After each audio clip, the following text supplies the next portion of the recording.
There's something wrong with Huxley Chocolate, but I can't stop eating it. I found the chocolate bar by accident.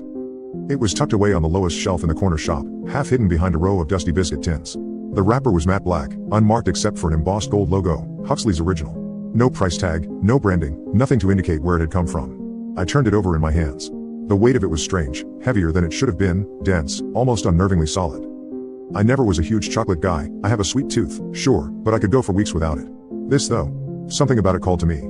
The moment I touched the wrapper, a hunger I didn't recognize opened inside me. Something gnawing. Something deep. At the counter, the shopkeeper barely looked at me as he rang it up. He was an old man, haggard, with deep lines bracketing his mouth. When he saw the chocolate bar, his fingers tensed. For the first time, he really looked at me.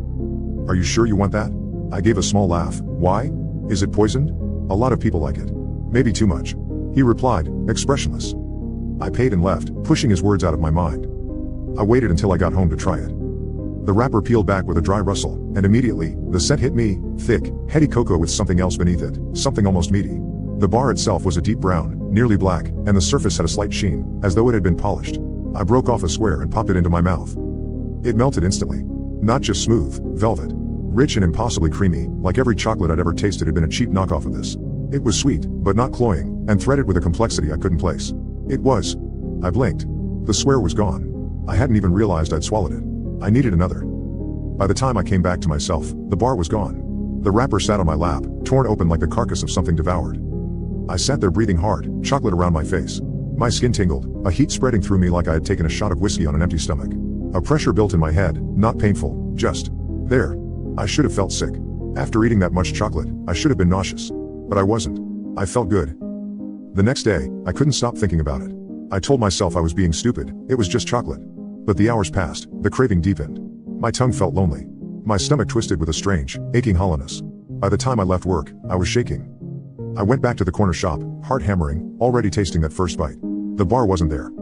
I scoured the shelves, crouched down, ran my hands over the countless rows of biscuits and sweets. Nothing.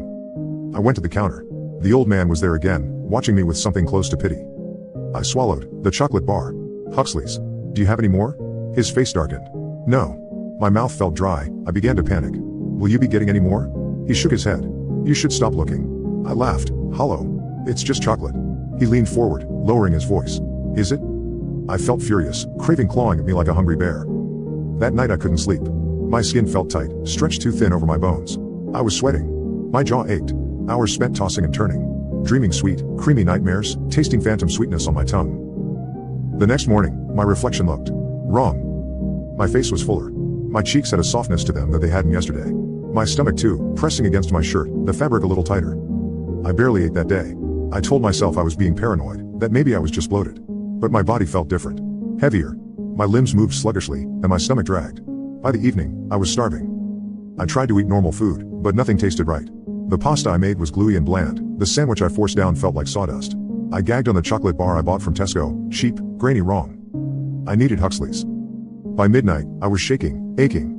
And then, as if summoned, my phone buzzed. A message. No number. No name. "Come to the alley behind the shop." I stared at it, heart slamming against my ribs. I should have ignored it. I couldn't. The alley smelled like rot. Old bins, damp cardboard. A man was waiting there. Short. Bloated. His skin hung loose, like it didn't quite fit his body anymore. "You want more?" he wheezed. I nodded, swallowing against the hunger. He grinned, pulling something from his coat. A bar of Huxley's. I grabbed it, fumbling for my wallet, but he shook his head. "You can pay later." I didn't ask what he meant, I didn't care. I tore into the wrapper right there, stuffing a piece into my mouth. Sweet. Rich. Perfection. Warmth rustled through me, liquid and thick, like being submerged in warm honey. My limbs tingled. The aching emptiness inside me eased. "You should stop now," he murmured. "Before it takes too much."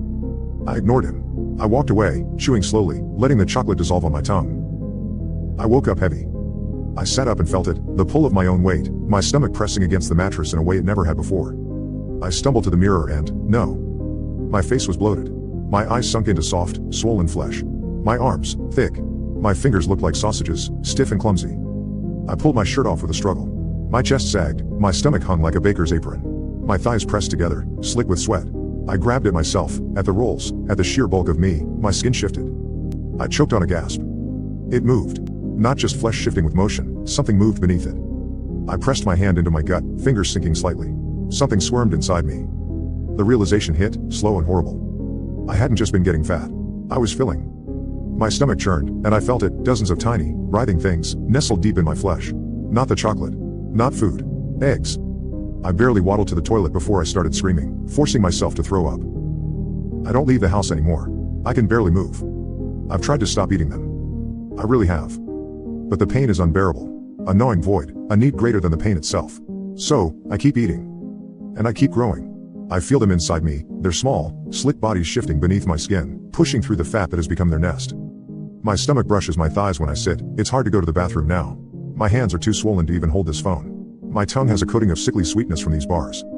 I think I'll burst soon. I wonder how many will come crawling out.